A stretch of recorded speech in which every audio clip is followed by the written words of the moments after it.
आप सभी 5 अगस्त को व्रत ना करें, 4 अगस्त को करें, कुछ कह रहे हैं 6 अगस्त को जाकर करें। आप किसी भी भ्रम की स्थिति में ना पड़े। जय श्री राधे, जय श्री कृष्ण। आप सभी को श्रावण शुक्ल पक्ष एकादशी की बहुत बहुत शुभकामना, बहुत बहुत बधाई। 5 अगस्त मंगलवार को पुत्रदा एकादशी का व्रत कदापि ना करें, ऐसा कहने वाले अवश्य ही इस वीडियो को अंत तक सुने। वर्ष के 12 महीने जो हिंदी के 12 महीने होते हैं वह अपने आप में बहुत ही पवित्र माने जाते हैं। हर एकादशी हर महीने में 2 बार पड़ती है और दोनों एकादशियों का सभी वैष्णव समाज, सनातन समाज बड़े श्रद्धा और निष्ठा के साथ व्रत उपवास करते हुए भगवान श्री हरि की आराधना भी करते हैं। इतना समझ लीजिए कि एकादशियों में किसी भी एकादशी में कम और अधिक मूल्य नहीं होता है।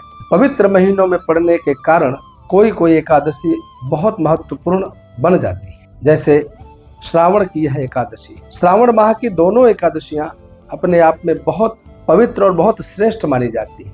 इसका कारण यह भी है कि पूरा श्रावण मास भगवान भोलेनाथ की अर्चन के लिए, पूजन के लिए, अभिषेक के लिए बहुत ही पवित्र एवं श्रेष्ठ माना जाता है। कैसे? जैसे कार्तिक का महीना भगवान श्री हरि की उपासना के लिए परमोत्तम माना जाता है, उसी प्रकार यह श्रावण मास भगवान भोलेनाथ के लिए अत्यंत श्रेष्ठ माना जाता है। और इस पूरे श्रावण मास में भगवान के पार्थिवार्चन निर्मित होते हैं, नर्मदेश्वर का अभिषेक होता है, अनेक ज्योतिर्लिंगों में बढ़ चढ़ करके संपूर्ण समाज दर्शनों के लिए जाता है। इसी में कांवड़ यात्राएं चलती हैं।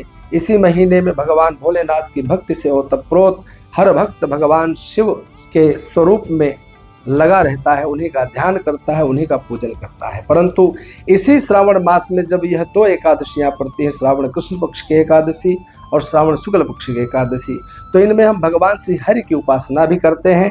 अर्थात हम यह अपने आप में समाज को और संपूर्ण देशवासियों को बताते हैं कि हम भगवान भोलेनाथ और भगवान श्री हरि में कोई भेद नहीं रखते हैं। जहाँ संपूर्ण श्रावण मास भगवान भोलेनाथ की आराधना करते हैं, वहीं भगवान श्री हरि की भी लगातार उपासना चलती रहती है। ऐसा नहीं कि केवल श्रावण मास में भगवान भोलेनाथ की ही पूजा करनी चाहिए। सभी देवताओं का पूजन बढ़ चढ़ करके होता है। अपने आप में जब भक्ति में वृद्धि हो जाए उसे कहते हैं श्रावण मास। यह श्रावण मास चातुर्मास के अंदर पड़ने वाला महीना होता है, बरसात का महीना होता है, नदियां उफान पर होती हैं, प्रकृति इस समय पूरी तरह से हरियाली की गोद में समाई रहती है। संपूर्ण प्रकृति में जब आप दृष्टि डालेंगे तो सब हर जगह आपको हरियाली ही हरियाली दिखाई देती है। खेतों में बीज डालने के पश्चात छोटे छोटे पौधे अंकुरित होते हैं। हमारी गौ माताओं को इस समय सुंदर घास मिलती है। परंतु ध्यान यह रखा जाता है कि इस चातुर्मास में पड़ने वाले किसी भी महीने में हम लोग यात्राएं कम करें, संध्या के पश्चात में आवागमन बंद कर दें। यह चातुर्मास में पड़ने के कारण यह श्रावण मास और श्रावण मास के अंदर पड़ने के कारण इस एकादशी का महत्व और बढ़ जाता है। श्रावण मास शुक्ल पक्ष की एकादशी का नाम ही पुत्रदा एकादशी है, अथवा उसे पवित्रा एकादशी भी हम कहते हैं। आइए जानते हैं कि यह पवित्रा एकादशी अथवा पुत्रदा एकादशी कब पड़ रही है।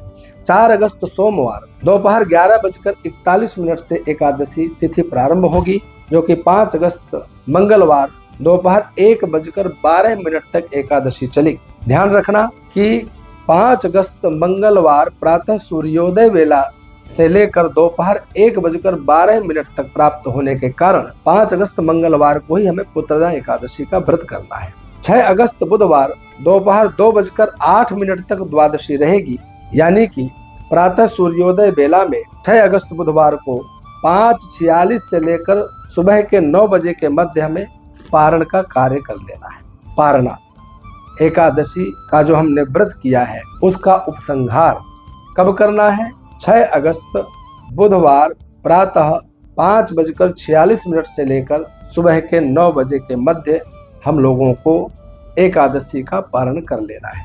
तो जो लोग भ्रम डाल रहे हैं कि आप सभी 5 अगस्त को व्रत ना करें, 4 अगस्त को करें, कुछ कह रहे हैं 6 अगस्त को जाकर करें, आप किसी भी भ्रम की स्थिति में ना पड़े।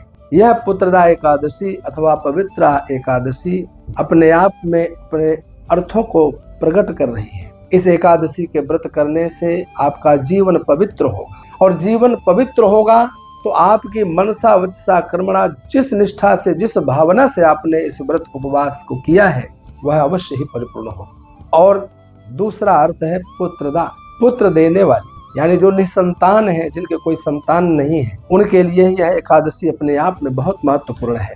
उनको निष्ठा पूर्वक इस व्रत का करना चाहिए। व्रत की विधि मैंने अनेक बार बतलाई है कि प्रातः सूर्योदय बेला अर्थात 5:46 45 मिनट के आसपास ही समय सूर्योदय का समय चल रहा है, उससे पहले स्नान आदि करें और शुद्ध वस्त्र पहन करके पवित्र हो जाएं।